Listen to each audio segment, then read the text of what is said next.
kasama na siyang bearing, oh. Grabe, ang ganda ng itsura.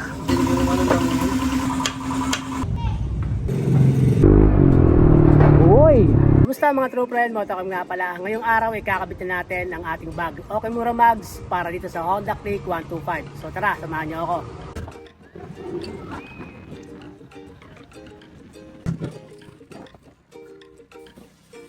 Okay, so yun nga mga true friend. Nandito tayo ngayon sa Toyo Vulcanizing Shop. Inuna nga natin yung dito sa may bandang harapan. So madali lang naman siyang tanggalin. Tatanggalin mo lang yung ehe niya. Ayan. Tapos uhugutin na yung gulong. Kasi ito, mamaya kakabit natin yung Okimura Mags natin. So ito nga guys, may kasama na siyang bearing, oh. So plug and play lang, sasalpak na lang natin.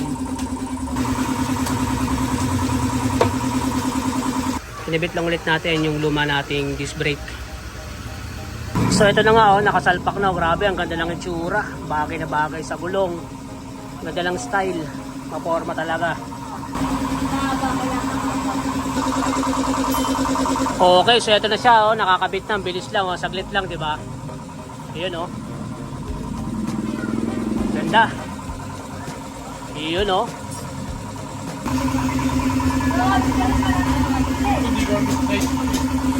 Okay, sasalpak na natin yung panglikod naman.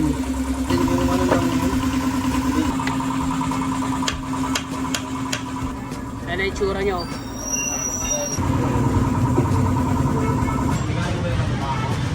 So ito na nga mga trooper, na ikabit na nga natin ang ating Okimura Mags. So ito, isa-isay natin. Pakikita nga natin dito. Ayan, naikabit na nga natin ang ating Okimura Mags. Yung disc brake natin, luma pa rin.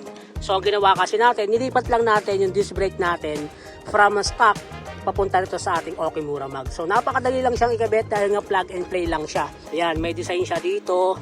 And then sa may part na to. Ayan, and then meron siyang mga details dito sa may bandang gitna. So yan, yung tatak ng Okimura. So ang ganda ng design niya sa kakulay niya. Bumagay naman dito sa Honda Click 125 na color blue, kaya okay na okay lang din. So nung kinabit nga ito, yun, mabilis lang, plug and play lang kasi siya. Ayan, yung details naman ito, parehas lang dito sa may harapan. Medyo curvy nga lang siya dito sa may part na to. Ayan, oh. Tapos yung details naman niya, ayun, may nakalagay din na Okimura. And then meron siyang design dito na may mga allen. Ayan, oh.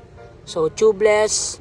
Ayan, may J14M, CXMT 2.15, TOT. And syempre, ito nga ay gawang CNC. Part na to, saktong-sakto lang din, no? Hindi siya naka-loose or hindi siya open, talagang sukat na sukat lang. Tapos, ayan, ganoon din yung design niya, medyo curve nga dito sa may side na to. At talaga naman nagkaroon ng dagdag forma para dito sa ating motorsiklo, no? So, ito yung looks niya kapag nasa malayo tayo. Ayan. Diba? So, sa malayo, check natin kung ano itsura. Ayun. Bali, ang spoke niya is 1, 2, 3, 4, 5, 6, 7, 8, 9, 10. So 10 spoke siya. So ngayon naman, testingin naman natin kung kamusta ang experience kapag dinerive natin to dito sa Honda Click 125. Okay, so ito, testingin naman natin siya. Check natin kung ano magiging experience natin. Yun, oh.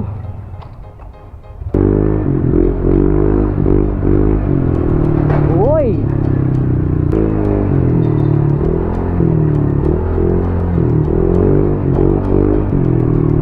Daming tao dito. Okay, so yun, napakaramdaman na natin siya ngayon. Actually, wala rin naman siyang pinagbago. All goods pa rin, katulad ng mga stock na mags natin. So, okay pa rin siya, no? At ang kagandahan nga dito is dagdag forma sa ating mga motorsiklo. Diba?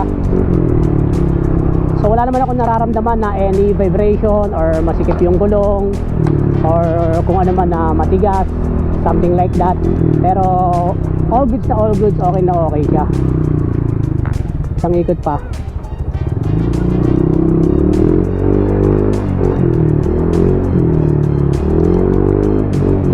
So ibig sabihin, kahit na magpalit tayo ng ating Okimura Mags, so okay pa rin siyang gamitin.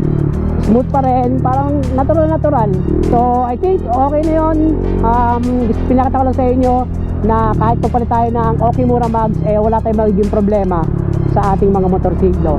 So madali lang siya ikabit dahil nga plug and play lang siya. At ang pinakamaganda pa rito is nagkaroon ng dagdag forma yung ating mga motor. O, di ba?